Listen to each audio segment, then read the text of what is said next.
Welcome back, class. Let us enter into the very first sum with respect to direct proportion. और वो है बेटा आपका practice set number 37 का पहला सम। जैसा कि आप सब जानते हो, you have to sit straight.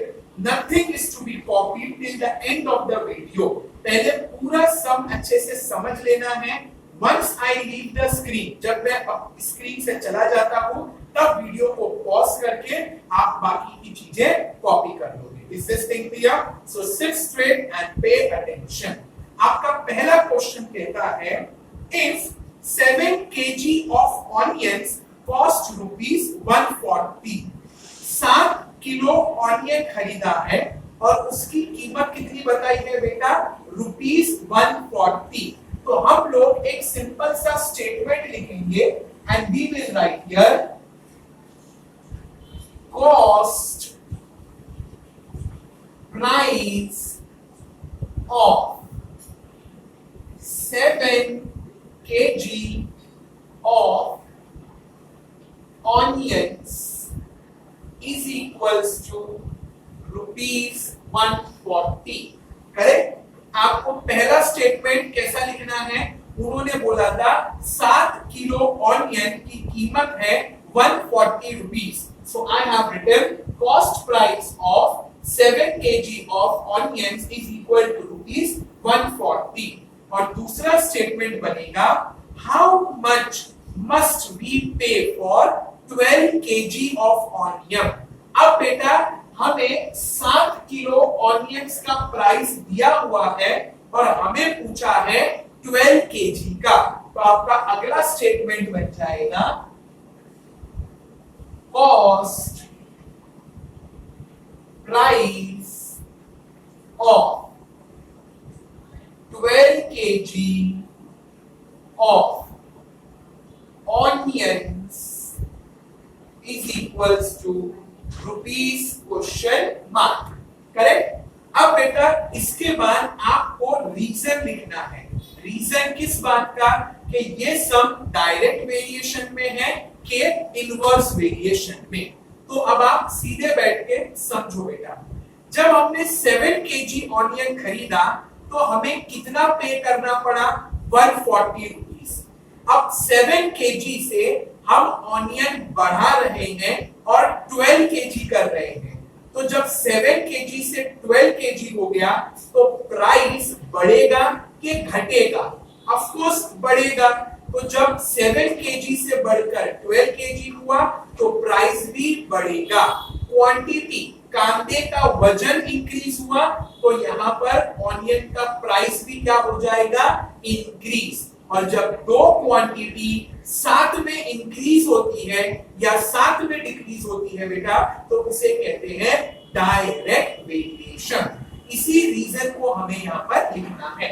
So after writing these two statements we will leave a line 2 finger space when the, अभी वजन है बेटा, वजन को हम लोग क्वांटिटी में रखते हैं। ओके?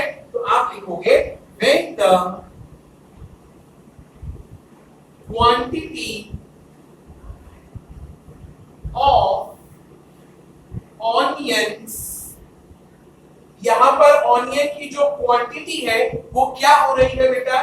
7 kg से 12 इंक्रीज हो रही है। So you will write when the quantity of onion increases, comma, its cost price will also increase. Hence, comma, it is an example of direct variation. Correct?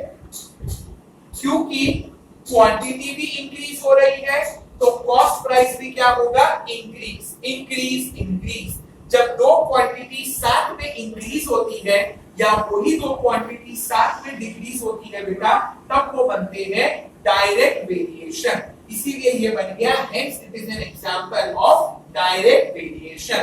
अब आपको याद होगा स्टैंडर्ड 6 में हम लोग 4 लाइन का पेंसिल और स्केल के इस्तेमाल से एक टेबल बनाते थे, correct? The same table I will make over here using scale and pencil, and it has to be of only 4 lines. So 2 lines will be utilized for writing the heading and remaining 2 lines में हम बेटा value को substitute करेंगे। यहां पर है quantity, quantity का मतलब वजन, so I will write here quantity, और वजन किसमें दिया है बेटा? इन केजी। Whereas सेकेंड है आपका कॉस्ट प्राइस, और कॉस्ट प्राइस किसमें दिया है बेटा? इन रुपीस, करेक्ट?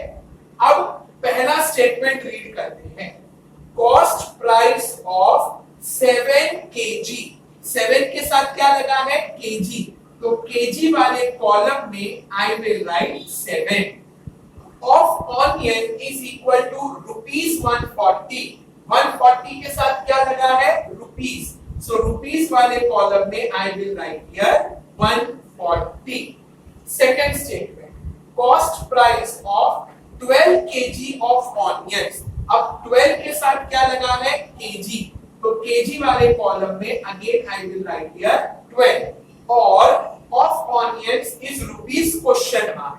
आपको याद होगा बेटा 6th में मैंने आपको समझाया था स्टेटमेंट में हम क्वेश्चन मार्क लगाते हैं, बट जब हम टेबल में सब्स्टिट्यूट करते हैं वहां पर हमें कोई वेरिएबल चाहिए। ए से लेके जेड के बीच में कोई भी एक अल्फाबेट, एक वेरिएबल आप ले सकते हो। Let me take here A, fine A. अब आप बेटा इसको सॉल्व करोगे। You have to solve one below another. When the page gets completed, shift to the next page. Do not write on the same page. समझ में आ गई बात? आपको एक के नीचे एक लिखते जाना है और नए नए पेज पे कंटिन्यू करते रहना है। So now after completing this table, even line क्या दिखता है बेटा? 7/12. So I will write here 7/12. अब आप ध्यान देना, टेबल के अंदर बेटा ये लाइन है, इस लाइन की वजह से हमें और आपको पता चलता है कि लाइन के लेफ्ट में क्वांटिटी है और लाइन के राइट में कॉस्ट प्राइस है। लेकिन सॉल्विंग करते समय मैं बार बार लाइन नहीं ड्रॉ कर सकता, इसलिए मैं वहां पर लगाता हूं इक्वल टू का साइन, बिकॉज जो काम ये लाइन कर रही है वही काम ये इक्वल टू का साइन करने वाला है। So now equal to का साइन लगाकर I will write 140 upon A, 140 upon A। फिर स्टैंडर्ड 6 में इक्वेशन चैप्टर में मैंने आपको सिखाया था इक्वल टू के लेफ्ट में नंबर, राइट में number, up number, down number, cross multiply, आपको क्रॉस मल्टीप्लाई करना है। तो जब आप क्रॉस बनाते हो 7 will get multiplied with the A. So leave a line and write 7 multiplied by A equal to sign brought down. अब क्रॉस को कंप्लीट करो, 140 multiplied by 7, 140 multiplied by 12, correct? So cross बनाओ, 7 multiplied by A, क्रॉस को complete करो, 140 multiplied by 12, एक बार ऐसे एक बार ऐसे, so 7 multiplied by A and 140 multiplied by 12। फिर हमने क्या सीखा था? A number multiplied with a variable always becomes the denominator। सब कुछ 6 का पैटर्न है बेटा। So now you will write A is equals to 140 multiplied by 12 the whole upon 7। 7 के टेबल में 12 नहीं आता, तो अब किसको डिवाइड करेंगे? 7 और 140 को। So go to the rough column, वहां पे 7 और 140 को डिवाइड करना, आपका आंसर आएगा 7 1 जा 7, 7 20 जा 140। क्या बच गया हमारे पास बेटा? A is equals to 20 multiplied by 12. A is equals to 2 multiplied by 12, 24 and a 0 brought down. A की वैल्यू हो जाएगी बेटा 240, यानी A की जगह पर क्या लिखना है? 240। और हमने A किसकी जगह पर लिया था? क्वेश्चन मार्क की जगह। So now you will leave a line and you will copy the statement. ये क्वेश्चन मार्क वाला स्टेटमेंट हम लोग कॉपी करेंगे and we will write cost